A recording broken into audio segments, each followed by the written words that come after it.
2020년 12월 15일 화요일, 오늘은 시편 49편 1절부터 12절까지 말씀입니다. 뭇 백성들아 이를 들으라. 세상의 거민들아 모두 귀를 기울이라. 귀천 빈부를 막론하고 다 들을지어다. 내 입은 지혜를 말하겠고 내 마음은 명철을 작은 소리로 읊조리리로다. 내가 비유로 내 귀를 기울이고 수금으로 나의 오묘한 말을 풀리로다. 죄악이 나를 따라다니며 나를 에워싸는 환난의 날을 내가 어찌 두려워하랴. 자기의 재물을 의지하고 부유함을 자랑하는 자는 아무도 자기의 형제를 구원하지 못하며 그를 위한 속전을 하나님께 바치지도 못할 것은 그의 생명을 속량하는 값이 너무 엄청나서 영원히 마련하지 못할 것임이니라. 그가 영원히 살아서 죽음을 보지 않을 것인가. 그러나 그는 지혜 있는 자도 죽고 어리석고 무지한 자도 함께 망하며 그들의 재물은 남에게 남겨두고 떠나는 것을 보게 되리로다. 그러나 그들의 속 생각에 그들의 집은 영원히 있고 그들의 거처는 대대에 이르리라 하여 그들의 토지를 자기 이름으로 부르도다.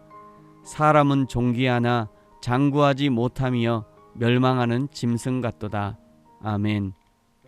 먼저 시인은 1절에서 뭇 백성들아 세상의 거민들아, 2절에서는 귀천 빈부를 막론하고 다 들으라고 부르고 있습니다. 3절 지금부터 내 입이 지혜를 말하겠고 내 마음의 명철을 작은 소리로 읊조릴 테니 들으라는 것이죠. 귀를 기울이라는 것입니다. 4절 비유로 말할 것이고 수금으로 오묘한 말을 풀어놓을 것이다. 그러면서 5절은 이제 본격적으로 자신의 말을 풀어놓기 전에 먼저 자신이 두려워할 필요가 전혀 없다고 선언합니다. 설령 자신에게 죄악이 있다 해도, 설령 환난의 날이 있다 해도 지금 자신이 발견하고 자신이 묵상하게 된 그것을 말하는 것에는 전혀 문제가 되지 않는다고 말하는 것입니다. 6절부터가 시인이 말하고 싶은 본론입니다.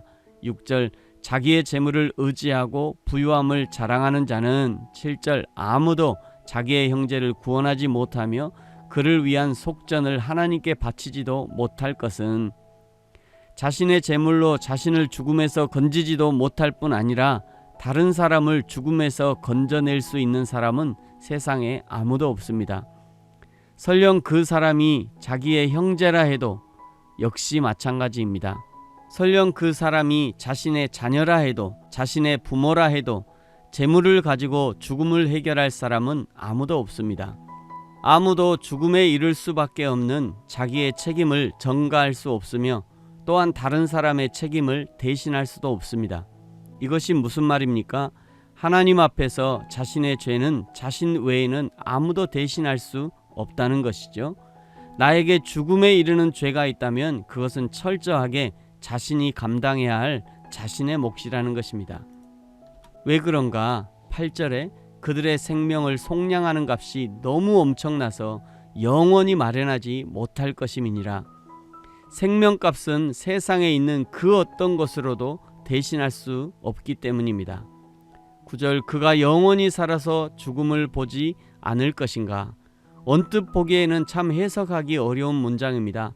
7절에 있는 것처럼 재물로는 아무도 형제를 구원하지 못한다는 전제가 있기 때문에 그가 영원히 살아서 죽음을 보지 못한다는 것은 속량값을 마련하지 못하면 이 땅에서 영원히 산다는 것이 아니라 영원히 살아서 죽음을 보지 않을 사람이 없다는 것을 강조하는 문장으로 해석할 수 있습니다. 아무리 부자라 해도 반드시 죽게 된다는 것을 알려주시는 것이죠. 10절 그러나 그는 지혜 있는 자도 죽고 어리석고 무지한 자도 함께 망하며 그들의 재물은 남에게 남겨두고 떠나는 것을 보게 되리로다. 결국 모든 사람은 죽음이라는 관문을 통과하게 된다는 말입니다. 태어나는 것도 빈손으로 태어나고 죽는 것도 빈손으로 죽는 것입니다. 그럼에도 부자들은 어떻게 생각하느냐? 11절 그러나 그들의 속 생각에 그들의 집은 영원히 있고 그들의 거처는 대대에 이르리라 하여 그들의 토지를 자기 이름으로 부르도다. 자기 이름의 집은 영원히 있을 것이라 생각하고 자기의 소유였던 땅도 자기 이름으로 부른다는 것입니다. 그것이 얼마나 허망한가를 말씀하시는 것입니다. 그래서 12절처럼 고백하는 것이죠. 12절, 사람은 존귀하나 장구하지 못하며 멸망하는 짐승 같도다. 하나님이 사람을 창조하실 때 하나님보다 조금 못하게 창조하셨다고 시편 8장 5절에서 말씀하셨습니다. 하나님보다 조금 못하지만 너무도 거룩한, 너무도 지혜로운, 능력이 충만한 존재로 만드셨다는 것이죠. 그럼에도 불구하고 물질에 대한 욕심이 사람을 지배하면 그 사람은 멸망하는 짐승과 같다고 하시는 것입니다.